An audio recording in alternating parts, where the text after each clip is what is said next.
Okay, so I was checking in backstage, and there's still some of the people are getting all glitteratied up. They're looking very much like One Night in Bangkok.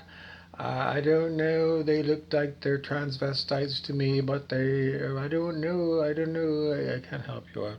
Okay, what else do I want to tell you? We're trying to get some more information about red shoes and the fact I can't help you out with red shoes. But other ones I can't help you out with Gold Ducat from Star Trek Voyager. And I can't tell you that that's wrong. It's not Star Trek Voyager. Okay, that's on purpose. Did you pick it up? Okay, Gold Ducat is a Cardassian or a Romulan. He is a Romulan. I know. They told you he was a Cardassian. And he was dressed like a Cardassian, but truth be told, Gul Dukat is actually a Romulan. What? My own fan fiction. Because I just wanted to remove him everything to do with that scenario, and I wanted to use him, but I wanted to use him as a Romulan somewhere else. The same personality, everything. I just wanted, instead of Cardassian, I need him to be a Romulan because I need the same personality traits that make Gul Dukat. Just everything exactly, exactly his personality, but just take off the Cardassian. It's all fake, Cardassian, whatever, and put on the Romulan one, the Romulan, because I need him. This is a really cheesy way that Hollywood studios can inject a new person into your life. They take a stock character from another episode of your own program and they've dressed a person up in a slightly different skin suit, but it's the same essential, it's your whatever kind of person, the relationship that you needed in that particular juncture, and that's your person is the one that you have to be, another human body for you to, talk about. Okay, so where do you want to go with this? Well, then, do you really need these other people at all in order to keep yourself entertained? Um, I'll leave that one for you to ponder. Next question. Given the fact that I give you a lot of questions, are you jotting them down? If not, then you should watch them again and maybe jot them down because you might need to look at these questions later on and say, I don't have a good enough answer for that one yet. And that's a good answer. That's a really good answer. I've got a zillion of these questions where I don't have a good enough answer yet. But they're questions where I want to have a good answer for me. If they're about me, and they're pretty much all about me, they're just like, how should I feel on this particular issue? How should I feel based upon me being proud of myself?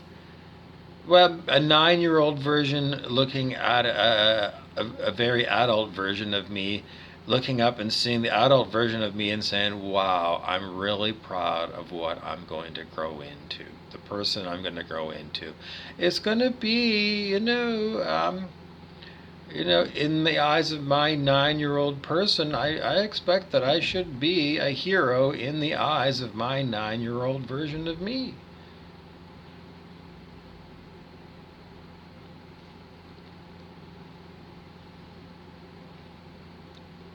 It was around that time, maybe a little bit older, when I read the book Star Wars, the very first Star Wars, before the movie came out. Luke Skywalker was a hero. He went on an adventure.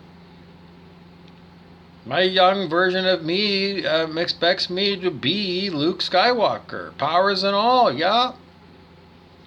He does. He expects me to become a Jedi. He does, absolutely. You got to do your inner child therapy. Really, you got to go back. Just buy yourself some comic books from way back when or whatever. Just good modern day, whatever it is. Get back in the idea of what it's like to be a kid. Comic books. I don't know. Go to the candy store and buy yourself a bunch of candy. Go to the toy aisle in Walmart. And I don't know. Just look at all the toys and look for especially toys that you remember from a million years ago.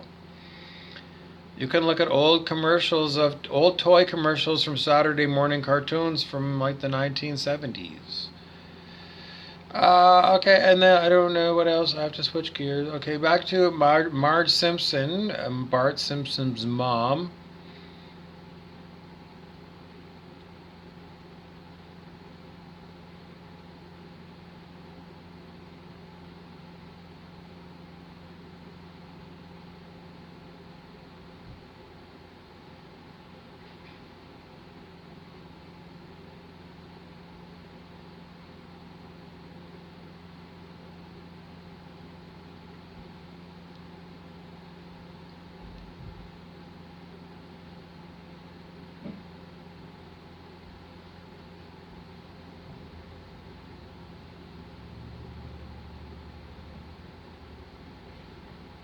I especially look out the window, and if I see vehicles drive by, I really pay attention.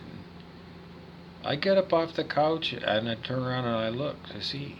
I look to see if I can read the license plate. You can't always, sometimes they're really dirty, but I always want to see if there's a message on the license plate, and I want to check the color of the car.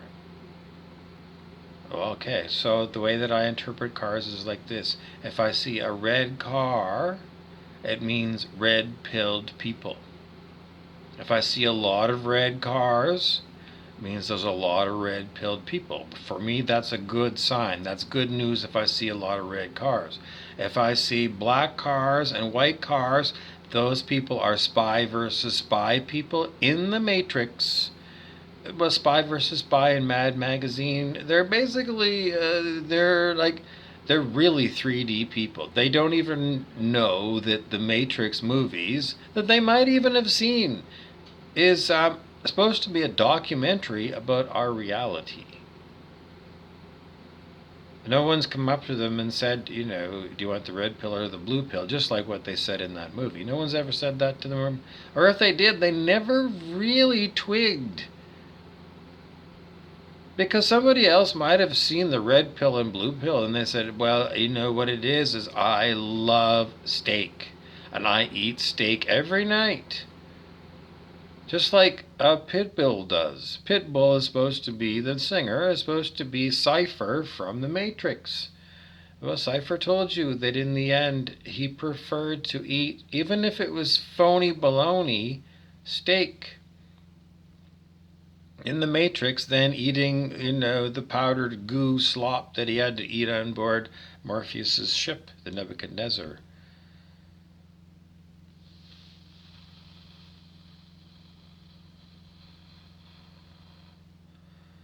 So, somebody like that, he tried red pilling it for a while with Morpheus. Cypher did. He was working for Morpheus on the ship, and then he traded it all in to go back into the Matrix, but to have an easy life, a lot of money, and all the steak he could eat. And a music career when he just loves to party. And he's Pitbull. Pitbull. I'm having a hard time getting that word out. Why? I can't tell you, but Brent Beeson the devil is here and he wants to fart a few times. Okay, we need to clear the air. When people burn incense when Brent Beeson farts a few times, he's a devil. He likes me to laugh when he's really a horror. Okay, so what else could we get into? Okay, now we have to switch gears again. Marge Simpson reminds you that we have to sometimes wait for the air to clear.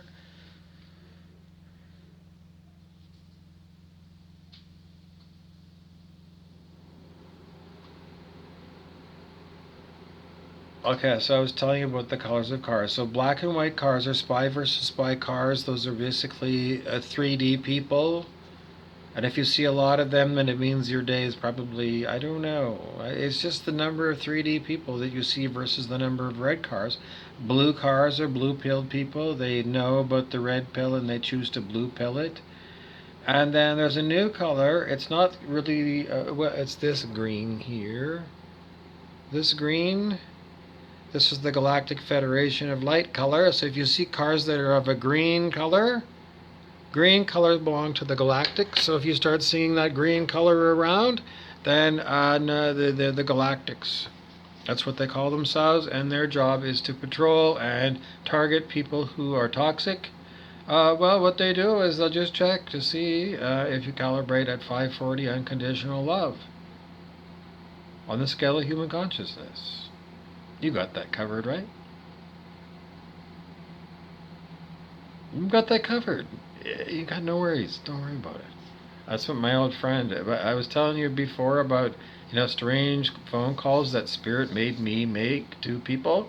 Well, this guy, I made this phone call to him, and Spirit said to him, "Daniel, you're going to hang." And then it was click. And then that was the end of it. What does it mean? Well, it's just a message that sometimes I have to deliver that are very, very perplexing. It's like, I don't know why. It doesn't make any sense.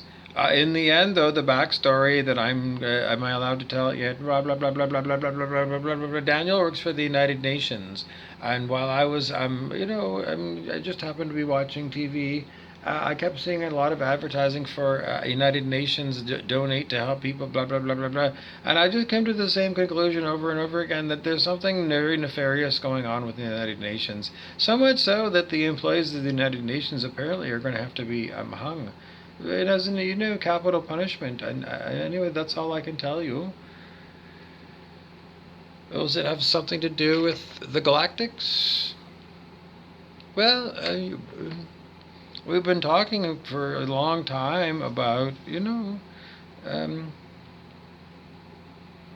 fifth dimension. And in the fifth dimension, I cannot see how you're going to have rape and murder,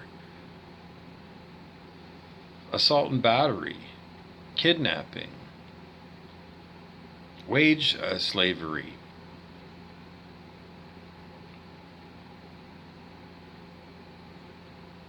Anyway, I can't see criminality. So everything that is below the level of unconditional love is toxic and is not fifth dimensional. Ergo, we want fifth dimensional living right now. So we're just going to say, I mean, anything that's not fifth dimensional's got to go. So the Galactics are. I have no idea what else to tell you because it's not me. Is it me? Well, in my intention is to, well, what do I want? I want fifth dimension. When do I want it? Now. Now, can I upwell my preference to, or my demand? This was a spiritual teaching.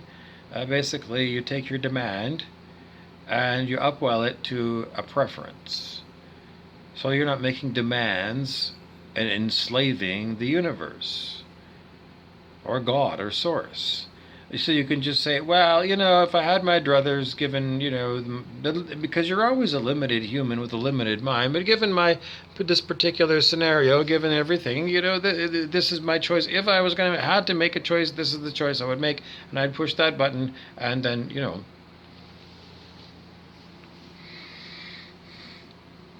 And so it's just simply, when do I want? Do I want to wait for I don't know, 1,000 more years before we have fifth dimensional living?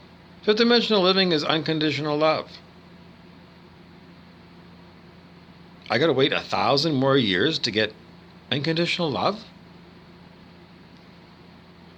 Doesn't make any sense to me. It's like right now, unconditional love. Where? Everyone. Well, it's just that, there's a lot of people that are playing a lot of ego games that don't fit in with 5D living and, 5D attitudes and, and very belligerent egos that are entrenched in their position.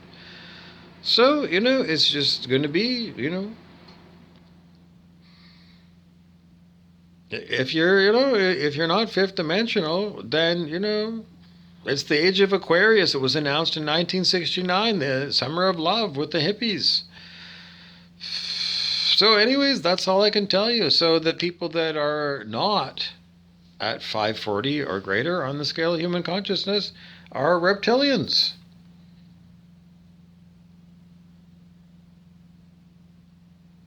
Are you in favor of getting rid of the reptilians?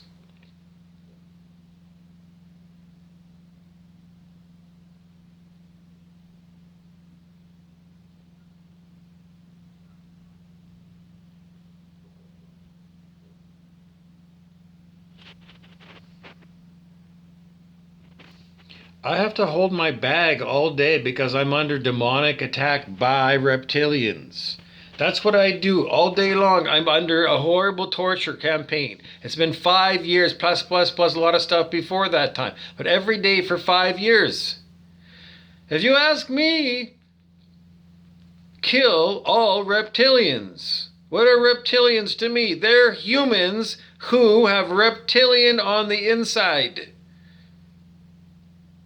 And as far as the scale of human consciousness goes, under 540 on the scale of human consciousness is reptilian. If you can't be unconditional love, then you are a voracious predator.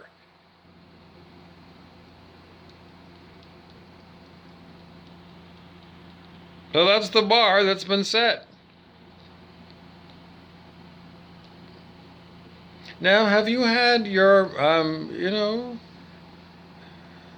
have you had your consciousness calibrated using muscle testing lately? But you need to know. You need to know. You need to have 3 independent muscle testers. 3 different people.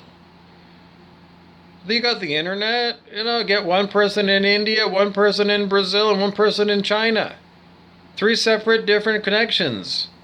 And get the 3 different people to do a muscle test there to get what your calibrated level of consciousness is.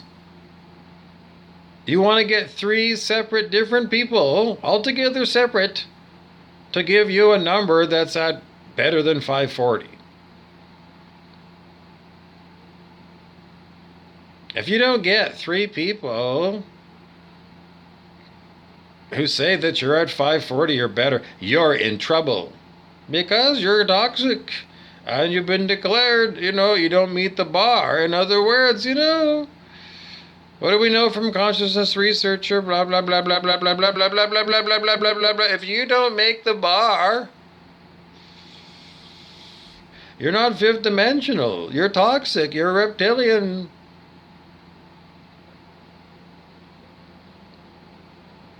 What are they going to do? Throw you in jail?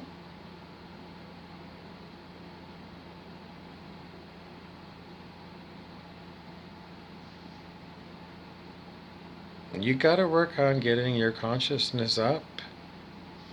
You got to, ferret face.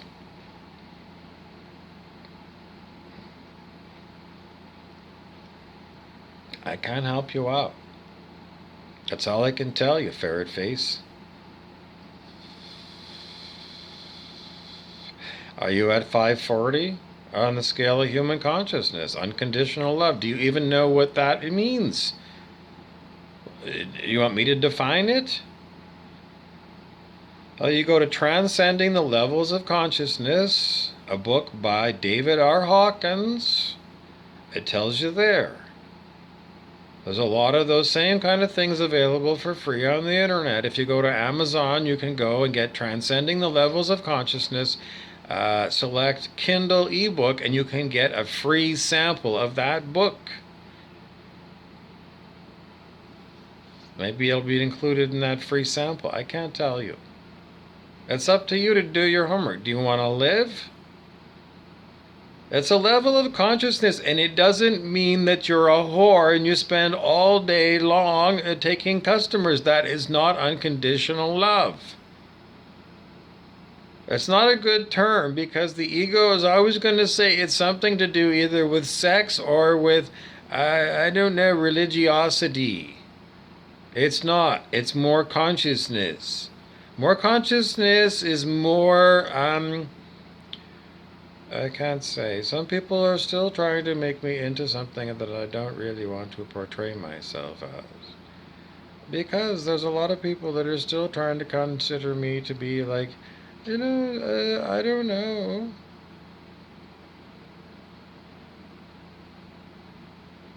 Somebody I'm not, because I keep looking in the mirror and I keep seeing other people popping in the mirror. Why? Because these are people who are refusing to change. People who are looking at me to see, am I serious? And then they're trying to intimidate me. These are people who are toxic reptilian.